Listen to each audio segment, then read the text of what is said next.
আপনারা সবাই জানেন যে বর্তমানে 2025-এ দুয়ারে সরকার ক্যাম্পে টোটাল 37টি স্কিমের জন্য আপনি আবেদন করতে পারবেন। এর মধ্যে রয়েছে ওল্ড এজ পেনশনের জন্য আপনি আবেদন করতে পারবেন। এই 37টি প্রকল্পের মধ্যে ওল্ড এজ পেনশনও রয়েছে।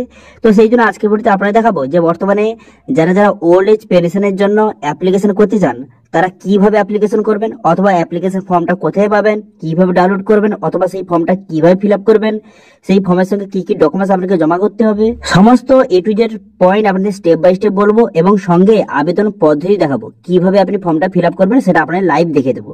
সেই জন্য ভিডিওটা প্রথম থেকে শেষ পর্যন্ত অবশ্যই দেখবেন মনোযোগ সহকারে, এবং আমাদের চ্যানেলে প্রথমবার ভিজিট করে থাকলে আমাদের চ্যানেলটিকে সাবস্ক্রাইব করে রাখুন এবং পাশে থাকা বেল আইকনটিকে অবশ্যই প্রেস করে রাখুন। তো চলো আজকে ভিডিওটা শুরু করা যাক। তো দেখতে পাচ্ছেন এখানে কিন্তু ওল্ড এজ পেনশনের যে নতুন যে ফর্মটা আমি কিন্তু ওপেন করে রেখেছি। এই ফর্মটার ডাইরেক্ট লিঙ্ক কিন্তু ভিডিও ডেসক্রিপশনে আমি প্রোভাইড করে দেবো, সেখানে গিয়ে এই ফর্মটা কিন্তু আপনি ডাউনলোড করে নেবেন। ঠিক আছে, এরা ওল্ড এজ পেনশনের নতুন ফর্ম। ঠিক আছে, তো তারপর দেখতে পাচ্ছেন এখানে লেখা রয়েছে application form, application for old age pension. এখানে কিন্তু আপনার ফটো মারিয়ে দেবেন। ঠিক আছে, ফটো মারিয়ে দেওয়ার পর তারপরে পার্সোনাল ডিটেলস আপনাকে বসাতে হবে। যে অ্যাপ্লিক্যান্ট তার ফার্স্ট নেম বসিয়ে দেবেন, মিডিল নেম এবং লাস্ট নেম এখানে লিখে দেবেন। লিখে দেওয়ার পর জেন্ডার, এখান থেকে জেন্ডারটা আপনি ঠিক চিহ্ন মারবেন, মেল বা ফিমেল সেটা আপনি এখান থেকে ঠিক চিহ্ন মেরে নেবেন। মেরে নেওয়ার পর ডেট অফ বার্থ বসিয়ে দেবেন এবং 1 জানুয়ারি বর্তমানে কারেন্ট ইয়ার যে চলছে সেই হিসাবে তার বয়স কত সেটা আপনি এখান থেকে নিচে বসিয়ে নেবেন। ঠিক আছে, প্রথম ডেট অফ বার্থ বসাবেন, তারপরে 1 জানুয়ারি 2025-এ তার বয়সটা কত সেটা নিচে আপনি বসিয়ে নেবেন। ঠিক আছে, বসিয়ে নেওয়ার পরে আপনি কি করবেন, এখানে বাবার নাম বসিয়ে দিবেন। ঠিক আছে, বাবার নাম first name, middle name, last name বসিয়ে দিবেন। সেম একইভাবে মায়ের first name, middle name, last name বসিয়ে দিবেন। বসিয়ে দেওয়ার পর কাস্ট এখান থেকে সিলেক্ট করবেন। ঠিক আছে, জেনারেল, ওবিসি, এসটি, ওবিসি যেটা হয়ে থাকে সেটা আপনি এখান থেকে ঠিক চিহ্ন মারবেন। মেরে দেওয়ার পর এখানে বলা আছে ম্যারিটাল স্ট্যাটাস, না বর্তমানে আনম্যারিড না ম্যারিড সেটা আপনি এখান থেকে ঠিক চিহ্ন মেরে নেবেন। ঠিক আছে, মেরে নেওয়ার পর তারপরে বলা হয়েছে যদি ম্যারিড হয়ে থাকেন সেক্ষেত্রে তার যে স্ত্রীর নামটা সেটা আপনি এখানে বসিয়ে নেবেন। ফার্স্ট নেম, মিডিল নেম এবং লাস্ট নেম সঠিকভাবে লিখে দেবেন। ঠিক আছে, তার যে স্ত্রীর নামটা এখানে সঠিকভাবে লিখে দেবেন।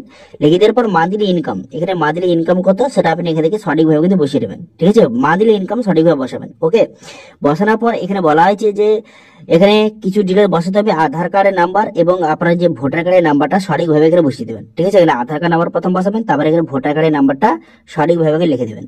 লিখে দেওয়ার পর কন্ট্যাক্ট ডিটেলস আরো আপনাকে কিছু ডিটেলস বসাতে হবে। ঠিক আছে, এখানে বলা হয়েছে যে স্টেট দেওয়া আছে ওয়েস্ট বেঙ্গল। এবার অ্যাসেম্বলি নাম যদি জানেন তো এখানে বসাবেন, যদি না জানেন তাহলে ছেড়ে দেবেন।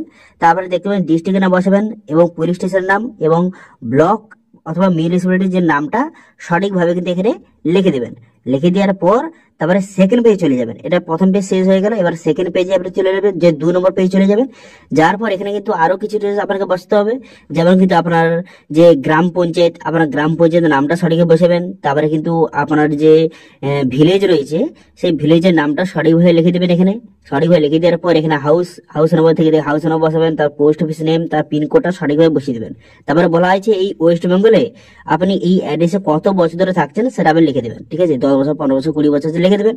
তারপরে এখানে মোবাইল নাম্বার বসাবেন। তারপরে ইমেল যদি থেকে থাকে ইমেল লিখবেন, যে না থেকে থাকে তাহলে বসানোর দরকার নেই। এরপর বলা হয়েছে ব্যাংক অ্যাকাউন্ট ডিটেলস আপনাকে বসাতে হবে। তো সেটা ব্যাংকের নাম বসাবেন, তারপর ব্রাঞ্চ নেম, তারপরে অ্যাকাউন্ট নম্বর এবং আইএফসি কোড। এই যে কয়টি ডিটেলস আপনাকে সঠিকভাবে কিন্তু বসিয়ে দেবেন। ঠিক আছে, যেই অ্যাকাউন্টটা দেবেন সেই অ্যাকাউন্টে কিন্তু যে ওল্ড এজ পেনশনের যে টাকাটা আসবে সেই জন্য মনোযোগ সহকারে ভালো করে বসাবেন। ঠিক আছে, তারপরে এখানে বলা হয়েছে কেউ যদি ডিসেবিলিটি হয়ে থাকেন তো এখানে ঠিক চিহ্ন মারবেন, কি ধরনের ডিসেবিলিটি সেটা আপনি ঠিক চিহ্ন মারবেন। যদি ডিসেবিলিটি না হয়ে থাকেন তাহলে ঠিক চিহ্ন মারার কোনো রকম দরকার নেই, এই ঘরটা আপনি ছেড়ে দেবেন। ঠিক আছে, যারা ডিসেবিলিটি তারা ঠিক চিহ্ন মারবেন এবং কত পার্সেন্ট ডিসেবিলিটি এবং যে বর্তমানে সার্টিফাইং যে অথরিটির নামটা সঠিকভাবে কিন্তু এখানে বসাতে হবে। ঠিক আছে, সেই জন্য এখানে কত পার্সেন্ট ডিসেবিলিটি এবং সার্টিফাইং অথরিটির নামটা বসাবেন। যারা ডিসেবিলিটি নয় তারা কিন্তু এই ঘরটা ছেড়ে দেবেন। ঠিক আছে, এরপরে বলা হয়েছে এখানে ডকুমেন্টসের লিস্ট দেওয়া রয়েছে।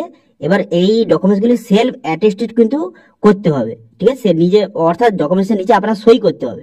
এবার কোন কোন ডকুমেন্টস আপনার রয়েছে তো এখানে স্যার ঠিক চিহ্ন মারবেন, যে এখানে পাসপোর্ট, ফটোগ্রাফ, তারপরে caste certificate, ration card, Aadhaar card, voter card, income certificate, bank passbook.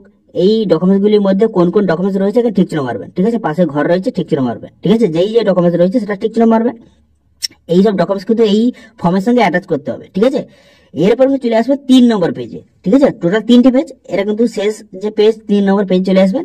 চলে আসার পর এখানে কিন্তু সেলফ ডিক্লারেশন এখানে লেখা রয়েছে, এখানে কিন্তু কোনো কিছু করবেন না। ঠিক আছে, কোনো কিছু এখানে ঠিক চিহ্ন কিন্তু মারবেন না। ঠিক আছে, তাই ঠিক চিহ্ন মারেন তাহলে কিন্তু রিজেক্ট হয়ে যাবে। ঠিক আছে, কেবলমাত্র এখানে সিগনেচার করবেন এবং ডেটটা আপনি বসিয়ে দেবেন। ঠিক আছে, এবং দেখতে পাবেন নিচে কিন্তু এগুলো অফিস ফিল আপ করবে, আপনার কিছু কোনো কিছু এখানে ফিল আপ কিন্তু করতে হবে না। ঠিক আছে, কোনো কিছু ফিল আপ করবেন না আপনি, আর কোনো কিছু করার দরকার নেই। এখানে কেবলমাত্র আপনার সিগনেচার এবং আপনার ডেটটা মানে বসিয়ে দেবেন। ঠিক আছে, আর কোনো কিছু এই যে 3 নম্বর ফর্মে আর কোনো কিছু করার দরকার নেই, কেবলমাত্র সিগনেচার এবং জবে জমা দেবেন, তার ডেটটা আপনি সঠিকভাবে বসিয়ে দেবেন। ওকে, এরপর দেখতে পাচ্ছেন আরো একটি ফর্ম রয়েছে, আপনি যে আধার অথেন্টিকেশনের পারমিশন দিচ্ছেন, তো সেক্ষেত্রে কিন্তু এখানে আপনাকে সিগনেচার করতে হবে। এখানে সিগনেচার করবেন এবং যে আবেদনকারী তার নামটাও লিখে দিবেন। ঠিক আছে, এবার এই ফর্মের সঙ্গে কি কি ডকুমেন্টস অ্যাটাচ করবেন, এখানে দেখতে পাচ্ছেন ডকুমেন্টের লিস্ট দেওয়া রয়েছে।